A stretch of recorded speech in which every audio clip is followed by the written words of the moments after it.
Ils sont arrivés un matin par dizaines, par centaines, sur des montres de bois aux entrailles de chêne. Sans bonjour ni question, pas même de présentation. Ils se sont installés et sont devenus les patrons. Puis se sont transformés en véritables sauvages, jusqu'à les humilier au plus profond de leur âme.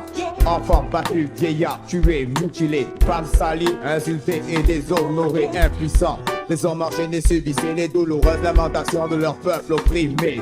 Mais chacun d'entre eux en lui-même se doutait qu'il partait pour un voyage dont il ne rentrerait jamais, qu'il finirait dans un port pour y être vendu. Il pleurait déjà son pays perdu. J'étais en inférieur à cause d'une différence de couleur. Chaque jour nouveau était annonciateur de malheur au fond des cales où on les entassait. Dans leurs esprits les images défilaient, larmes au goût salé, larmes ensanglantées.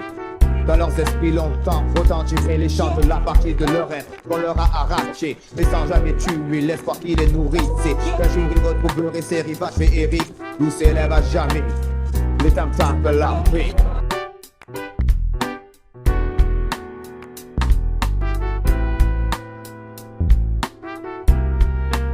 Les tam-tams de l'Afrique.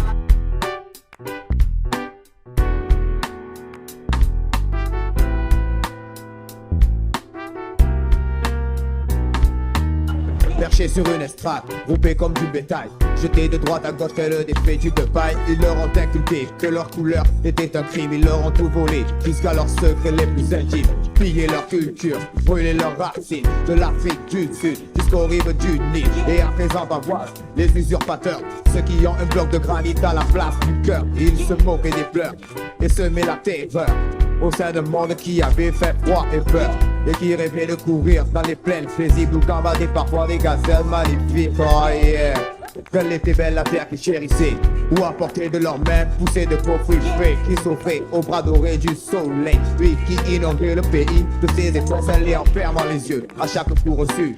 Une voix leur disait que rien n'était perdu. Alors ils revoyaient ces paysages idylliques où résonnaient encore les tam-tams de l'Afrique. Les tam-tams de l'Afrique. Jay-Z, rappelle-leur, my brother, qu'ils gardent une parcelle de leur cœur et que le sang qui a été versé ne l'a été que pour qu'ils puissent exister. Les enfants qui naissaient avaient leur destin tracé. Ils travailleraient dans les champs jusqu'à leur dernière journée. Pour eux, pas de 4 heures, encore moins de récré. Leurs compagnons de chaque jour étaient la chaleur et le fouet.